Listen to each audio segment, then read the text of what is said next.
Welcome to my channel. Your support means a great deal to us, and we'd love to know where you're joining us from.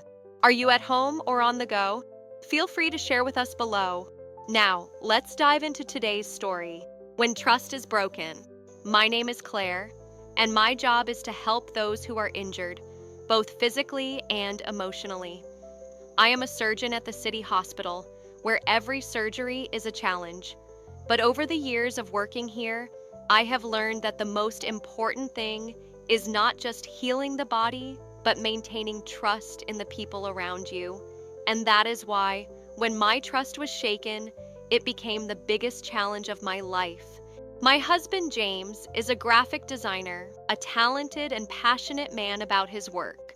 We met in college, and from that moment, we built a life filled with memories, love, and hope. We live in a small house in the suburbs, where everything was peaceful and calm.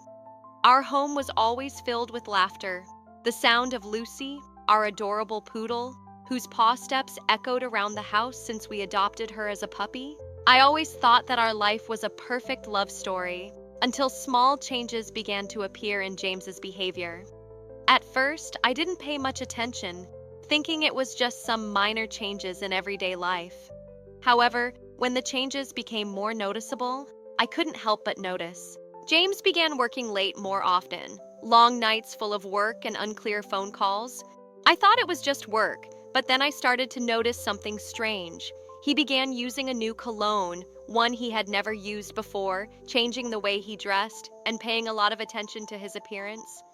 I also noticed more secretive behavior, like how he always kept his phone face down, smiling faintly at texts I couldn't see.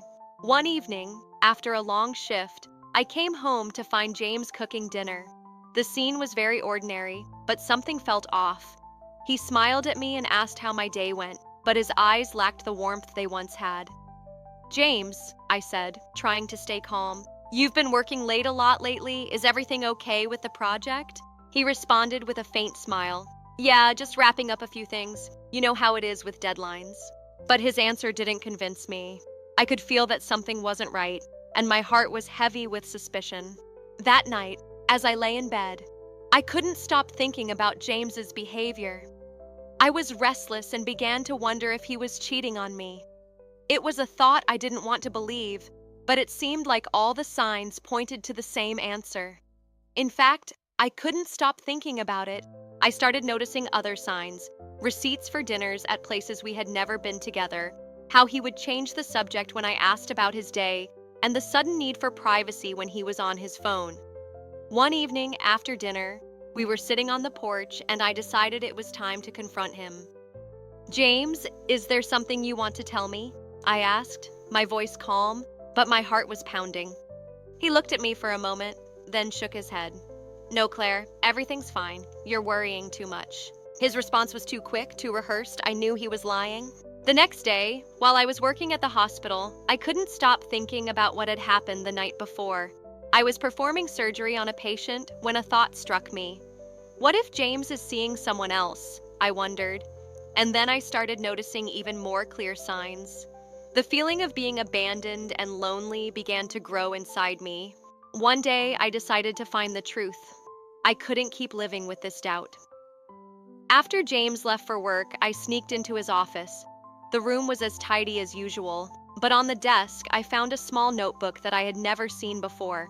I opened it and saw strange notes, some work-related, but others were written in a coded language, hard to understand. One entry, circled in red, read, "At the usual spot, 7 p.m. The usual spot? I wondered, not understanding the meaning. I placed the notebook back exactly where I found it and left the room, my heart heavy with suspicion.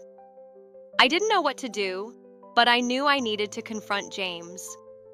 One evening after he returned from work, I decided to confront him. "James, I need you to tell me the truth. Are you seeing someone else?" My voice echoed in the quiet room, and I saw panic in his eyes. It was the truth I had feared facing. He lowered his head, his hands clenched, and slowly he confessed.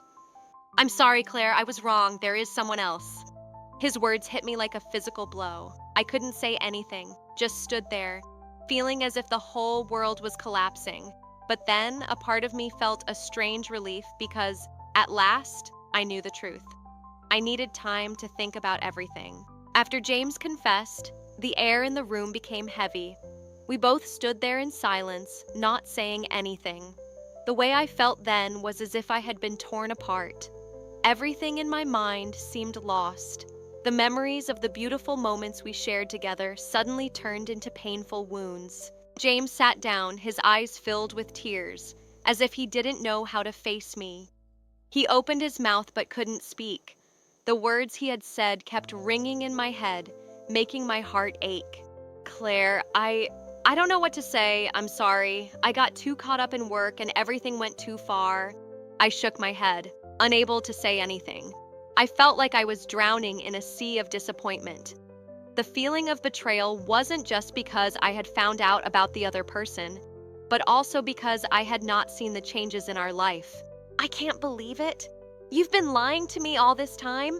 You're not the James I once loved. You're not the person I trusted. I sighed, my throat tight with emotion. James looked at me, his voice choked, as if he wanted to say something but feared it would make things worse. I didn't want to hurt you, Claire. I tried to keep everything normal, but I couldn't. You deserve better than this. I turned away, unable to look at him anymore. My heart was in turmoil, not knowing what to do next. I felt exhausted, as if everything I had built over all these years was falling apart in front of me. We had once been the ideal couple, and now all that was left were shattered pieces. In the days that followed, I couldn't focus on my work. Even though I was at the hospital, I couldn't stop thinking about James and what he had done. Every time I looked at Lucy, our poodle, I felt a terrible emptiness. I no longer felt comfortable in my own home. James tried to reach out to me multiple times, but I avoided him. I didn't want to talk, didn't want to hear any more apologies. I needed time to think, to process everything. One afternoon, after a long shift, I felt restless inside. I needed to get away, to leave the silent house and find some peace of mind. Lucy went with me, as she always did, being my loyal companion. We went to the park near our house, where I usually found peace when feeling lonely. The park wasn't anything special, but for me, it was a sanctuary. I sat on a familiar bench, watching Lucy run around the tree trunks. But today, the park didn't bring me the peace I was looking for. Instead, I felt the loneliness in my heart deepen. I wondered if I could live without James, or if we could fix our relationship. The emptiness kept growing. I realized that besides James and Lucy, I had no one to talk to, no one to share my anxieties with. A whole life tied to one person, and now I was facing the waves of emotion that I couldn't overcome. That was when I realized that I not only needed to face James, but also needed to face myself. I needed to understand what had caused us to fall into this situation. The next day, I went to see a therapist, Dr. Ellis, to seek help. Through several sessions, I began to realize that the loneliness I felt didn't just stem from James. In fact, I had been feeling lonely in our relationship for a long time, even before everything went wrong. Dr. Ellis helped me realize that the loneliness I felt wasn't only caused by James, but by myself. I had built a wall around myself, avoiding deep emotions and not wanting to confront the fear of loss. Claire, do you realize that you've been spending too much time worrying about things beyond your control? Dr. Ellis asked. Sometimes we need to stop and think about ourselves, about what we need, rather than just thinking about those around us. Her words struck a chord with me. I realized that I had forgotten about myself during all these years. I had focused all my energy on work and our relationship, but I hadn't taken care of myself. I needed to find independence and self-love again. This decision came to me more clearly than ever. I needed time to think, not just about James, but about myself. I needed to regain trust in myself and decide whether I could forgive James and whether we could fix our relationship. One evening, James called me and suggested we meet at a cafe we often went to. He said he had been thinking a lot and wanted to talk to me. When I arrived at the cafe, he was already sitting there, his eyes filled with regret. He looked at me, but this time it wasn't avoidance in his eyes, but sincerity. Claire, I know I've hurt you. "I'm sorry from the bottom of my heart," James said, his voice calm and gentle. "I lost you, and I don't know how to fix everything. I want to start over, if you'll let me." I looked at him and I no longer felt angry. Instead, I felt exhausted. I was so tired of the pain and the suppressed emotions. "I don't know if we can go back, James, but I need time to think about everything. I needed to clarify what I wanted from this life. Could I forgive him? Could we create a sincere relationship from the ruins?" And so, our story continues. Every day is a step forward, whether slow or fast. But I have realized that forgiveness isn't always easy, and sometimes we need to forgive ourselves before we can forgive others. After the meeting at the cafe, I couldn't stop thinking about everything. How many times had I told myself to let go of the past, to accept the truth that our relationship wasn't the same as before?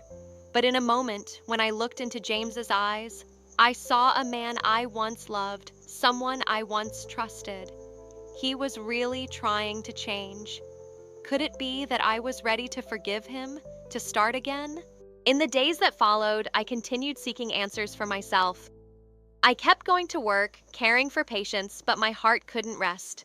Every night when I came home, I felt the loneliness. Lucy, our little poodle, still stayed by my side like my only companion. Our house was still the place we had built together all these years, but now it no longer echoed with laughter and warm conversations. I realized that I not only needed to heal with James, but I also needed to heal myself. One afternoon, after a long day at the hospital, I decided to walk alone. Lucy followed me, pulling me to the park near our house, a place where I usually found peace in my loneliness. The sun was setting, casting long shadows, and the cool evening air helped me feel better. I sat on a familiar bench watching Lucy chase the squirrels around.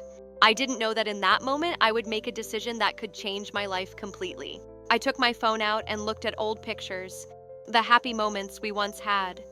But when I looked at them, those photos no longer brought joy. They were just painful memories. I realized that I had lived too long in the shadow of betrayal, in the torment of unclear emotions. Could I continue living like this? Could I forgive James and find the happiness I had lost? Just then my phone buzzed. It was a message from James. "Claire, can you spare some time to meet? I want to explain more about everything. I'm trying to fix things." His words made me pause. Part of me was still angry at him, but another part wanted to hear what he had to say. The next day, I met James at a small cafe, one of those places we used to go on lazy Sunday afternoons, sipping coffee and laughing like there was nothing in the world that could touch us. The familiarity of the setting felt comforting, but it also highlighted how much had changed. As I walked in, I saw James sitting by the window, his eyes looking out into the busy street. He didn't seem to notice me at first, his mind seemingly lost in thought. When I approached, he looked up, and there was a sadness in his gaze that I hadn't seen before. His face was drawn, weary from the weight of everything that had happened. "Claire," he said, his voice barely above a whisper, "I'm so glad you came." I sat down across from him, and for a moment, neither of us spoke. The noise from the cafe faded into the background as I focused entirely on him. This was it, the moment I'd been avoiding for so long.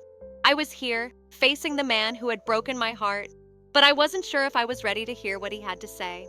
"I've been doing a lot of thinking, Claire," James began, his eyes meeting mine with an intensity I hadn't seen in months. "I've hurt you. I've betrayed your trust, and I can't change what I've done, but I need you to know how sorry I am.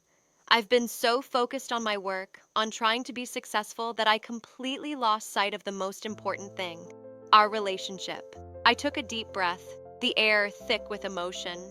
My mind was racing. I had imagined this conversation 1,000 times, but now that it was happening, I wasn't sure what I wanted. My heart ached, torn between the love I still had for James and the anger I felt for his betrayal. "You were right about one thing," I said, my voice steady, though the pain was still fresh. "You lost sight of us, James, of me. You were so consumed with your work, and I was so busy with my own life that we let this distance grow between us. I never even realized it until it was too late. James looked down at his hands, clenching them together. I know, I've been a fool. I've taken you for granted, and I've hurt you in ways I can't even begin to express. I don't expect you to forgive me, but I want you to know that I'm willing to do anything to make it right.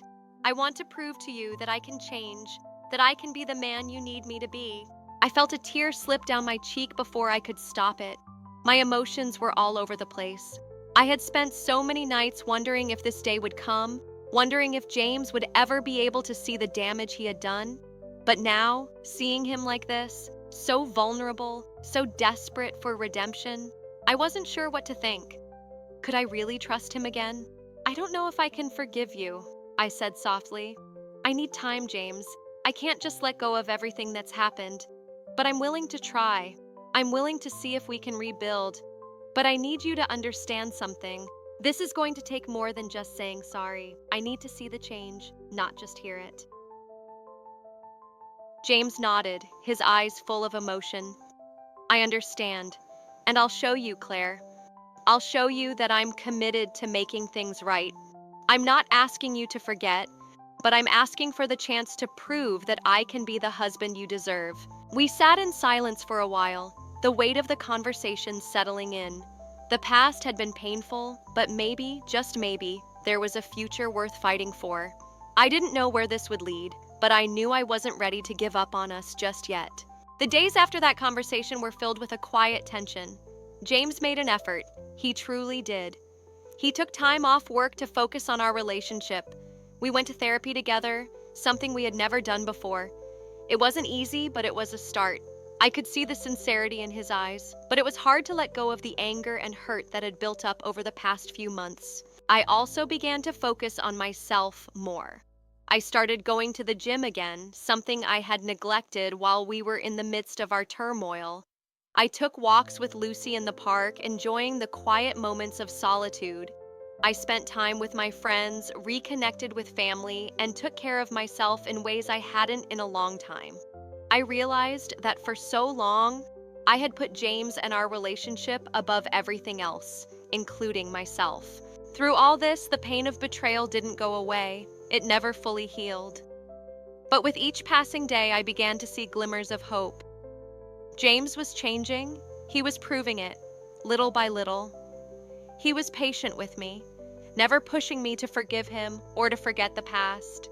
He was showing me, through his actions, that he was willing to do whatever it took to rebuild the trust we had lost.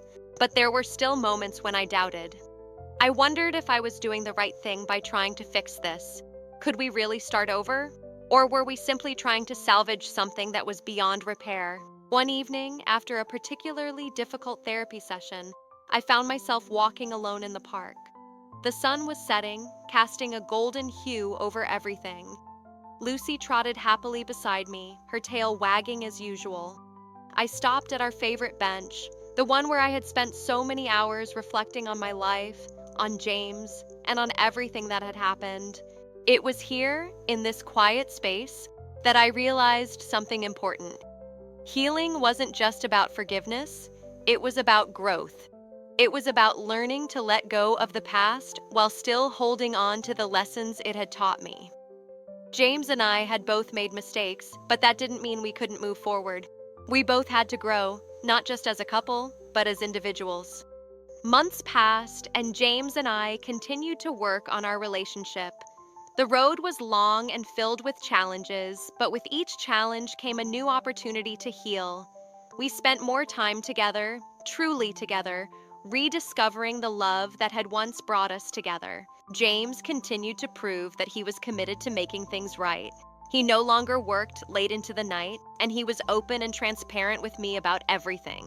He put effort into our relationship, and for the first time in a long time, I felt like I could trust him again.